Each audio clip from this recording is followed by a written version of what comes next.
તો એસઆઈટી દ્વારા નવનીતભાઈ તમારું અત્યાર સુધી કોઈ નિવેદન કે કંઈ લેવામાં આવ્યું કે હજી સુધી એસઆઈટી નથી આવી? ના, હજુ સુધી એસઆઈટી નથી. આ પ્રૂફ બધું શું છે, આ બધી લિંક બધી ઉપર ઉપર જાય છે. ટૂંકમાં એક આ માયાભાઈ સુધી થાય છે, માયાભાઈ થી આગળ વટીને પેલો યોગેશ સાગર છે બોમ્બે વાળો, એના હમ. સુધી પણ આ છેડા જવાના છે, બરોબર? એટલે આ બધું દબાય છે. તમે જે મોટા કીધું માથાના યોગેશ નામ પર સાગરનું, તો એમનું કઈ રીતે? એમને તો આ ઘટના વખતે અહીંયા હતા કે નતા? આ મેન કારણ જ એ છે ને.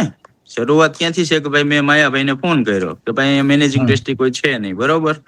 હમ તો સ્વાભાવિક છે કે ભાઈ એને યોગેશ સાગરને મેનેજિંગ ટ્રસ્ટી એનો જાહેર થવું છે, બરોબર? તો એના હમ ટ્રસ્ટીઓ ખુદ એને નથી માનતા કે મેનેજિંગ ટ્રસ્ટી બને, હમ બરોબર? હમ અને અહીંયા પણ જાહેરાત થયેલી છે કે યોગેશ સાગર મેનેજિંગ ટ્રસ્ટી નથી. તો એ વાત મેં માયાભાઈને કીધી, તો માયાભાઈ કીધું કે મારી ભૂલ થઈ ગઈ છે. તો એ માયાભાઈને યોગેશ સાગરને વાત થઈ જ હોય ને કે ભાઈ આ ભાઈ કોણ છે ને આ રીતનું કે છે.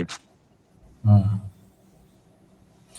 પણ બીજી યોગેશ સાગર અત્યારે યોગેશ સાગરની પણ મારી પાસે મારી જોડે વાતચીત થયેલી ક્લિપ ઘણી છે. એ મારા ફોન તૂટી ગયા છે, મેં બેકઅપમાં નાખ્યા છે. એ પણ યોગેશ હમ. સાગરને પત્તા બારા હું લાવીશ. યોગેશ એટલે સાગર આ સુધી મારા ખ્યાલ હુમલો થયા એ પહેલાની ક્લિપો છે કે એ પછીની છે નવનીતભાઈ? હુમલો થયા પહેલાની છે. કેટલી દાદાગીરીથી મારી જોડે વાત કરે છે ને યોગેશ સાગર, એ બધી મારી પાસે ક્લિપ છે. બરાબર છે. તો હવે એ બેકઅપ કઢાવીને પછી હવે તમે એ બધું પોલીસ સમક્ષ આવું જાહેર કરશો? હા હા, એ તો મીડિયામાં આવશે. બરાબર છે. તો નવનીતભાઈ, અત્યારે જે તપાસ થઈ રહી છે, એસઆઈટી તપાસ કરી રહી છે, પરંતુ એ મામલે મીડિયા સમક્ષ પણ કંઈ આવતું નથી. એસઆઈટી મૌન છે, કોની ધરપકડ થાય છે. 2 દિવસ પહેલા એમાં એસઆઈટીમાં શંકાસ્પદ એસઆઈટી ની તપાસમાં એવું છે, જો એ બધું જાહેર કરે તો બધું લિંક થાય ને, એટલા માટે નો હમ જાહેરાત કરતા હોય એસઆઈટી વાળા. એમની રીતે એમનું કામ કરતા હોય છે.